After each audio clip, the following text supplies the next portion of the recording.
जैसा कि आप माइक्रो कोचिंग सेंटर से जुड़े हुए हैं और मैं आपको कल कंप्यूटर की कुछ बेसिक्स बताए थे, जैसे full form computers, discovery of computers, parts of computers और पार्ट्स ऑफ सीपीयू। ये चार टॉपिक मैं आपको कल बता चुका था।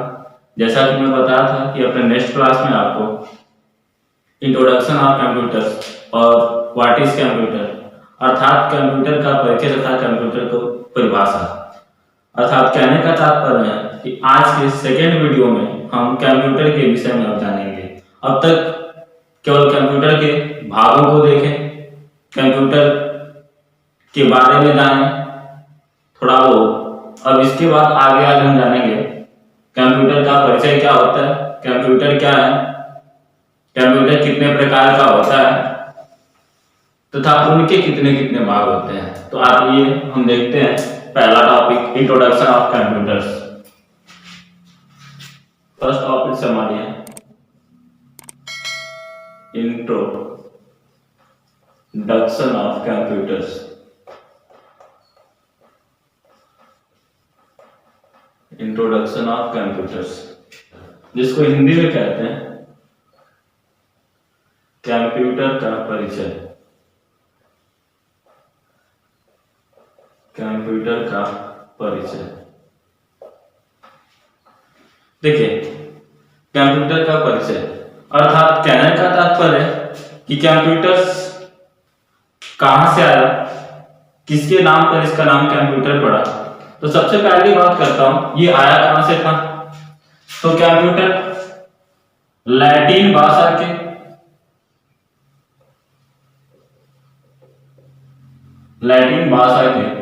कंप्यूट शब्द से आया था। लैटिन भाषा के कंप्यूट शब्द से आया था, जहां कंप्यूट का मतलब था गणना करना। जहां कंप्यूट का क्या मतलब था, गणना करना।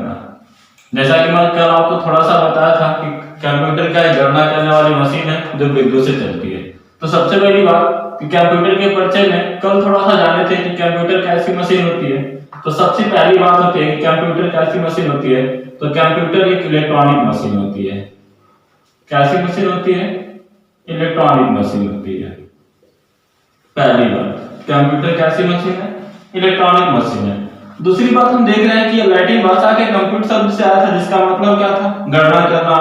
अर्थात कहने का मतलब है कि जब यह गणना करता था, अर्थात कैसी मशीनरी होगी, कैलकुलेटिंग मशीन कह लीजिए या संगणक कह लीजिए।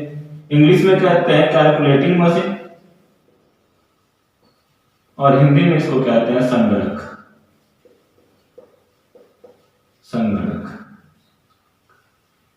अर्थात गणना करने वाली मशीन।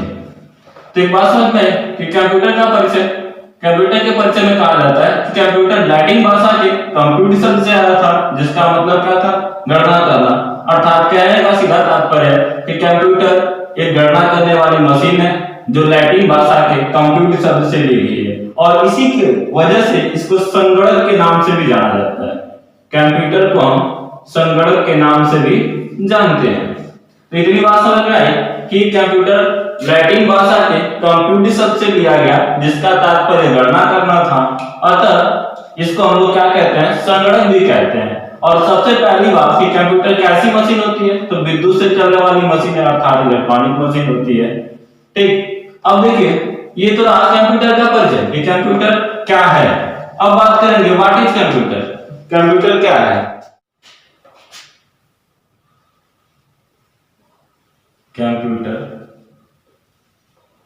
क्या है, जिसको इंग्लिश में कह सकते हैं आप what is computer. What is computer, computer क्या है। तो सबसे पहली बात, कंप्यूटर क्या है।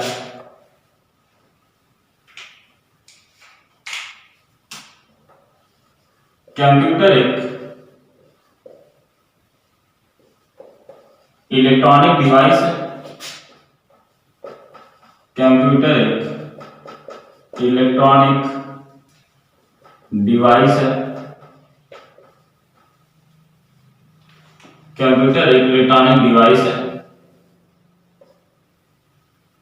जो निर्देशों के समूह,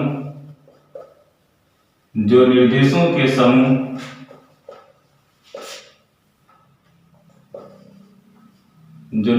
के समूह जिसे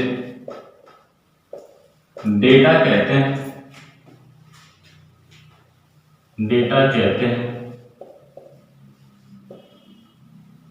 उसे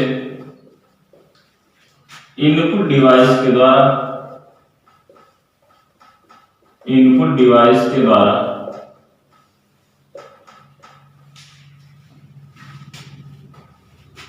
रॉ फैट के माध्यम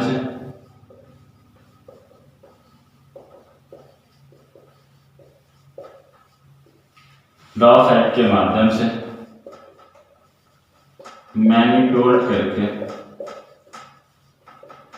मैनिपुलेशन भी कह सकते हैं, मैनिपुलेट करके डेटा का परिणाम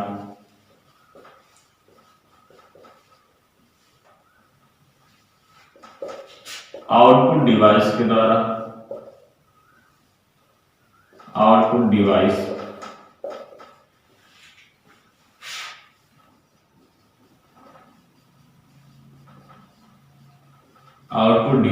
के द्वारा प्राप्त कराता है।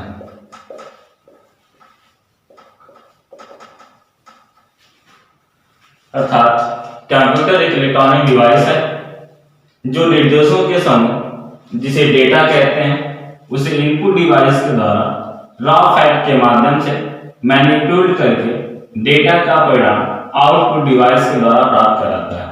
यानी सीधी भाषा में कहा जाए तो कंप्यूटर का काम क्या होता है, इनपुट डिवाइस के द्वारा डेटा को अंदर करके और आउटपुट डिवाइस के द्वारा डेटा का क्या कर देना, परिणाम दे देना। यानी सबसे मेन भूमिका इसमें कौन होता है, तो आपका इनपुट डिवाइस जो क्या करता है, इनपुट डिवाइस डेटा को अंदर लेके जाता है और अंदर जाने के बाद कंप्यूटर उसको क्या कर देता है, आउटपुट डिवाइस के द्वारा बाहर कर देता है। सबसे पहली बात डेटा किसे कहते हैं, तो देखिए दो चीज होती है कंप्यूटर में, एक इंफॉर्मेशन होता है और दूसरा होता है डेटा। इंफॉर्मेशन का मतलब सूचना से, अर्थात जो भी बात या जो भी तथ्य मौखिक प्रदर्शित किया जाता है उसे इंफॉर्मेशन कहते हैं, और इनका संग्रह जब लिखित रूप में आता है तो उसे डेटा कहते हैं। पहली बात, जैसे मैं किसी बात को कहूं, जैसे मैं कह दूं कि कल छुट्टी है, तो ये बात इंफॉर्मेशन हो गई, अर्थात सूचना हो गई।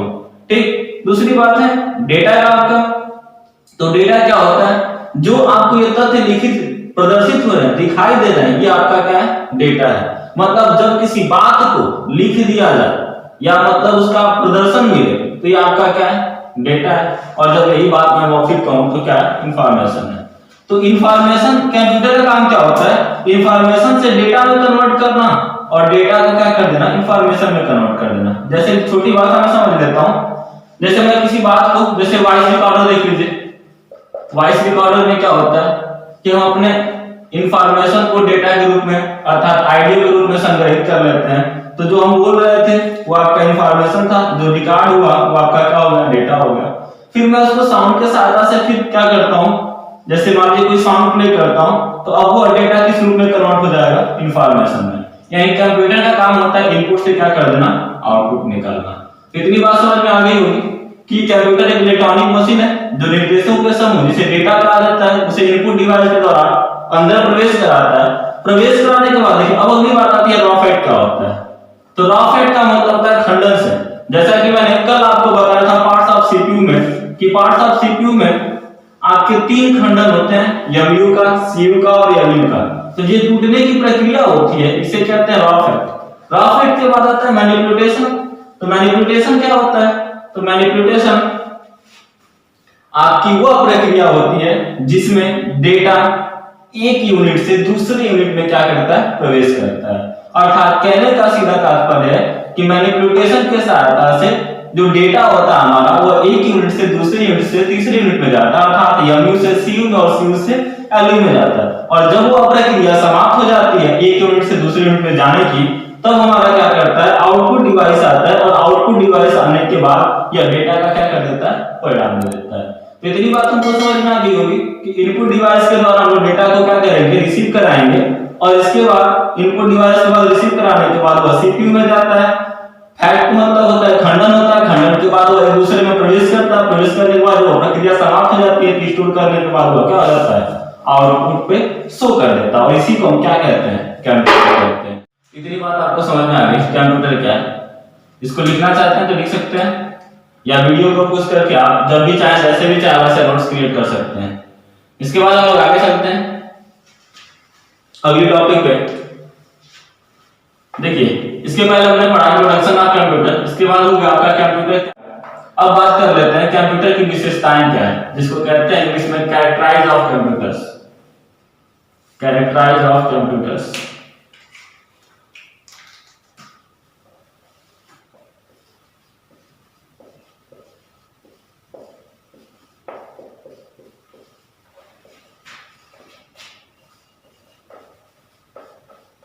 Characterise of computers. Characterise of computer, computer की विशेषताएं। देखिए कंप्यूटर की कुछ प्रमुख विशेषताएं निम्नवत हैं, जिसको हम लोग देख लें। तो जैसे पहला होता है इसमें, सबसे पहली बात कर लेते हैं इसकी स्पीड की। Speed of computers, speed of computers. दूसरी बात कर लेते हैं, हिंदी में कहते हैं कंप्यूटर की गति। कंप्यूटर की गति।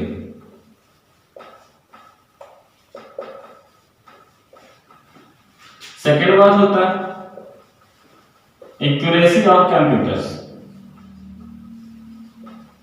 एक्यूरेसी ऑफ कंप्यूटर्स, कंप्यूटर की शुद्धता।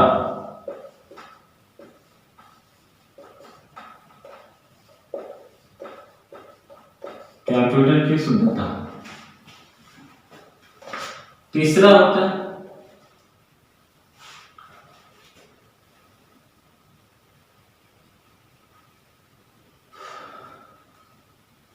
डिलाइजेंसी। कंप्यूटर की सक्षमता।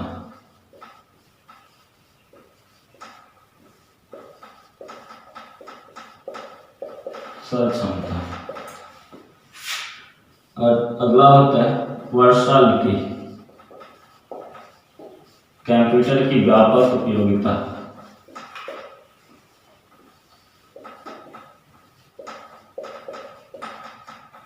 कंप्यूटर की व्यापक उपयोगिता। इसके बाद पांचवा देख लीजिए, स्टोरेज ऑफ कंप्यूटर्स।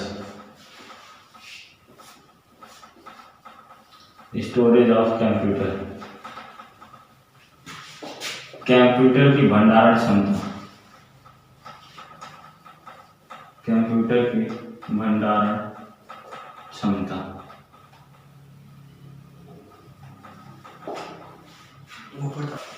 देख लीजिए पांचवा वाला ऊपर देख लेते हैं, इसको मिटा देते हैं कैरेक्टराइज ऑफ कंप्यूटर्स को।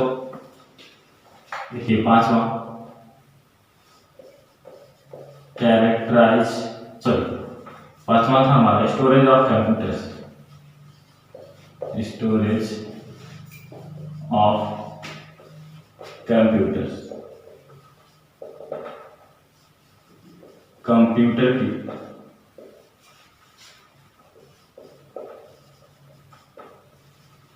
भंडारण क्षमता। देखिए मुख्य रूप से आपके 5 विशेषताएं होती हैं कंप्यूटर्स की। पहला स्पीड ऑफ कंप्यूटर्स, कंप्यूटर की गति। दूसरा एक्यूरेसी ऑफ कंप्यूटर, कंप्यूटर की शुद्धता। तीसरा डिलाइजेंसी, डिलाइजेंसी अर्थात कहने का मतलब है कंप्यूटर की सक्षमता। चौथा होता है वर्सैटिलिटी अर्थात कंप्यूटर की व्यापक उपयोगिता। और पांचवा होता है आपका स्टोरेज ऑफ कंप्यूटर, कंप्यूटर की भंडारण क्षमता। सबसे पहली बात मैं करता हूं स्पीड ऑफ कंप्यूटर, इसको डिनोट कर लीजिए, इसके बाद इसको इरेज करते हैं। जिसको स्क्रीनशॉट लेना हो स्क्रीनशॉट भी ले सकते हैं इसका। अगला देखते हैं पहली टॉपिक स्पीड ऑफ कंप्यूटर्स को। अब एक ही टॉपिक को डिस्कस करते चलते हैं आराम से। सबसे पहली टॉपिक हमारी स्पीड ऑफ कंप्यूटर, कंप्यूटर की गति। देखिए विशेषता में कंप्यूटर की सबसे पहली गति के बारे में डिस्कस कर लेते हैं, अर्थात स्पीड ऑफ कंप्यूटर्स कंप्यूटर की गति, देखिए कि हर्ट्ज में इसको नापा जाता है। पहली बात तो मैं करता हूं कंप्यूटर कितना तेज गति से काम कर सकता है। तो देखिए कंप्यूटर की काम करने की गति आप अपने अगल बगल देखेंगे। पहली बात कि कंप्यूटर काम कैसे करता है, तो कंप्यूटर को केवल एक भाषा समझ में आती है, 0 और 1 की, अर्थात जिसको हम बाइनरी नंबर सिस्टम के नाम से भी जानते हैं, जिसका बेस 2 होता है। और कंप्यूटर को एक ही भाषा आती है, तो वो 0 को समझ सके या फिर 1 को समझ सके। बट हम क्या करते हैं, जैसा कि हम देखते हैं कि यदि हम ए दबाते हैं तो कंप्यूटर में ए छप जाता है, यदि स्मॉल ए दबाते हैं स्मॉल ए छप जाता है, बी दबाएंगे बी छप जाएगा, स्मॉल बी दबाएंगे स्मॉल बी छप जाएगा। अर्थात कहने का मेरा तात्पर्य है कि हम कोई भी की दबाते हैं कंप्यूटर फटाक से क्या कर देता है, वह अक्षर वह कैरेक्टर्स शो कर देता है। लेकिन कभी हमने ये नहीं सोचा कि कंप्यूटर को जब केवल 2 ही भाषा आती है, 0 और 1, तो ये इसको कैसे कन्वर्ट करता होगा।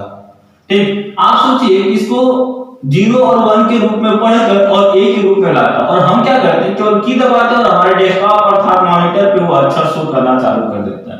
यानी सीधी बात हम समझ सकते हैं कि इस गणना को करके कंप्यूटर हमारे डेस्कटॉप अर्थात मॉनिटर पे शो कराता है, तो वो कितनी तेज गति से चलता होगा। जो कंप्यूटर की साधारणतः गति होती है वो आप देखेंगे तो हर्ट्ज में इसकी 3 से 4 गीगाहर्ट्ज होती है। अर्थात यह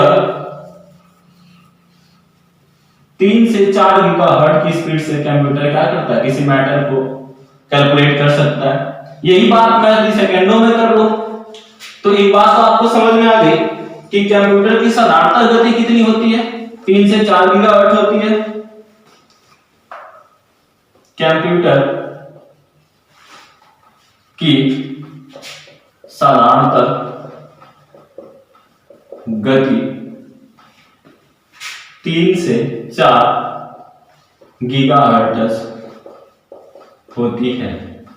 एक बात समझ में कि जो कंप्यूटर की साधारणतः गति होती है वो कितनी होती है, 3 से 4 गीगाहर्ट्ज होती है। मैंने कहा इसको सेकंड में देख लेते हैं, तो सेकंड में देखते हैं 10⁻³ सेकंड बराबर 1 मिलीसेकंड। 10⁻⁻6 सेकंड बराबर 1 माइक्रोसेकंड।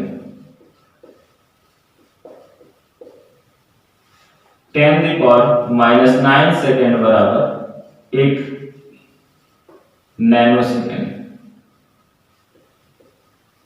एक यहां पे देख लेते हैं 10⁻12 बराबर 1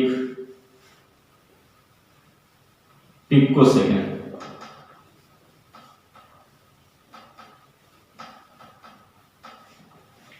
देखिएगा जैसा कि मैं आपको बताया गीगाहर्ट्ज में 3 से 4 गीगाहर्ट्ज होती है, और इसके बाद इसमें देख लिया जाए तो आपका 1 मिलीसेकंड बराबर 10⁻³ सेकंड, 1 माइक्रोसेकंड बराबर 10⁻6 सेकंड, 1 नैनोसेकंड बराबर 10⁻9 सेकंड, और 1 पिकोसेकंड बराबर 10⁻12 सेकंड।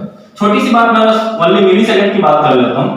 1 मिलीसेकंड बराबर होता है 1/10 के पावर 3 का मतलब 10 के बाद 3 जीरो। यानी कहने का मतलब ये कि 1 सेकंड का एक कौन सा भाग होता है, 1000वां भाग होता है, 1000वां भाग। यानी सीधी भाषा में देखिएगा तो आप सोचिए कि जब 1 सेकंड का 1000 भाग करेंगे तो कितना छोटा हो जाएगा।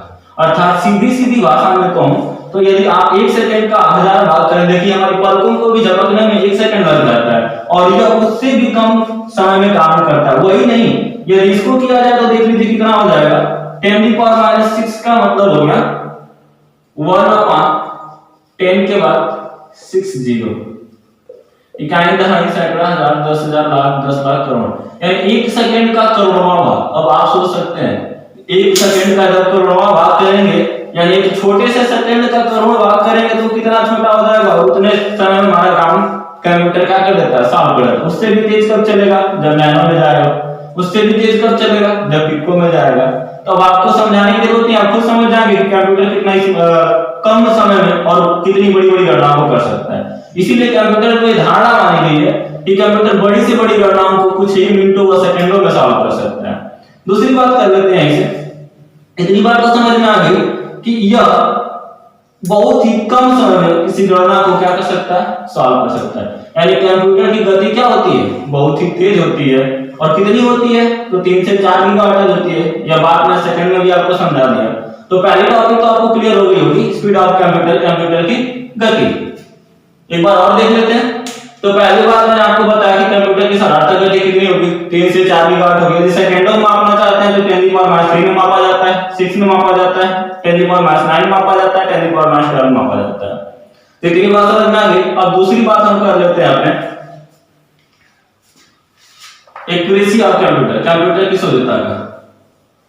सेकेंड टॉपिक कंप्यूटर की विशेषता में एक्यूरेसी ऑफ कंप्यूटर्स।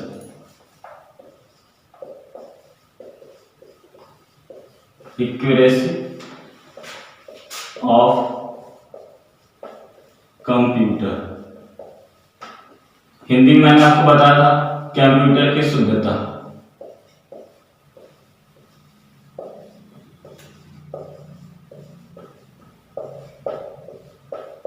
देखिए कंप्यूटर की शुद्धता, अभी हमने स्पीड ऑफ कंप्यूटर पढ़ा तो हमको ऐसा लगेगा कि हम बहुत तेज गति से काम कर रहे हैं या कंप्यूटर बहुत तेज गति से गणना को कर रहा है तो वह गलती कर सकता है, लेकिन ऐसा कुछ होता नहीं है।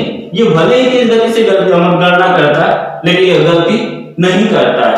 अर्थात गलती नहीं करता है तो इसकी शुद्धता कितने % में मापी जाती है, तो ये माना जाता है कि कंप्यूटर 100% यानी 100 में 100% क्या करता है, परिणाम सही रहता है। अर्थात सीधी बात मैं कहूं तो जो कंप्यूटर की शुद्धता होती है वह कभी भी गलत नहीं होती। अर्थात कंप्यूटर कभी गलत परिणाम नहीं देता, वह 100% रिजल्ट देता है। 100% का मतलब हो गया कि यह कभी गलती नहीं कर सकता। लेकिन गलती कब होती है, तो देखिए कंप्यूटर गलती तभी कर सकता है, सामान्यतः दो कारण इसके बनते हैं। पहला कारण बनता है यूजर का, अर्थात जब प्रयोगकर्ता गलती करे तब यह गलती कर सकता है। एक छोटी सी भाषा में मैं कहूं कि यदि मुझे टाइप करना है राम और मैंने इसी का उल्टा टाइप कर दिया मान, तो ये कंप्यूटर की गलती नहीं है, किसकी गलती है, यूजर की गलती है। बात समझ में आई कि यदि मुझे टाइप करना था राम और यूजर ने क्या टाइप कर दिया मान, तो ये किसकी गलती है, कंप्यूटर की गलती ना होकर किसकी गलती है, यूजर की गलती है। दूसरी बात, कंप्यूटर कब गलती कर सकता है, तो दूसरी बार गलती कर सकता है जब इसके हार्डवेयर रिसोर्सेज खराब हो। हार्डवेयर रिसोर्सेज खराब हो, हार्डवेयर रिसोर्स का मतलब होता है उसमें लगे हुए डिवाइस। जैसे हार्डवेयर रिसोर्स में लगे हुए डिवाइस में मैं बात कर लूं तो जैसे कीबोर्ड हो जाए, माउस हो गया।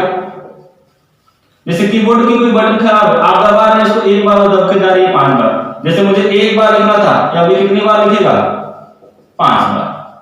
बात समझ में आई कि एक बार लिखना था, लिख कितनी बार है, 5 बार।